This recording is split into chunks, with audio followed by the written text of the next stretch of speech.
Taste ఏమైనా మారినాయా లేదనే దానికోసం నిరూపణ కోసం మనం ఇట్లా తిరిగి చేస్తా ఉన్నాము. ఇప్పటికి దీని 3 ఫీల్డ్ చూశాను నేను. ఎక్కడ క్యారెక్టర్ మనకి అంటే కాయ సైజులో కానీ చేనికి ఆకు కానీ కలర్ కానీ మార్పు కానీ లేదు, సైజులో వ్యత్యాసం లేదు కింద నుంచి పై దాకా. మళ్ళీ బుషింగ్ టైప్లో కానీ ఒక చోట బుషింగ్ వచ్చి ఒక చోట తీగ జాతి ఒక చోట కొమ్మ జాతి లేదు, ఎక్కడున్నా సరే సమానంగానే ఉంది. ఈ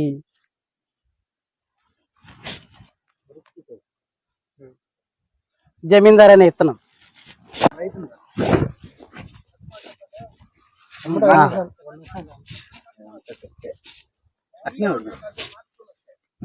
సార్. ఓకే సార్, ఒక్కసారి చూడండి. అసలు అంటే కొంచెం వీడియోలో